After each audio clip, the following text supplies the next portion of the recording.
Subok na akong umibig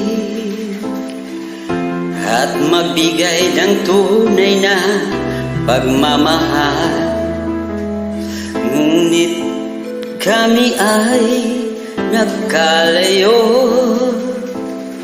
pagkat hindi kami magkasundo. Eto ka, bagong magmamahal, nangangako na tayo ay magtatagal. Paano ba ang dapat kong gawin? Sana ay pagbigyan ng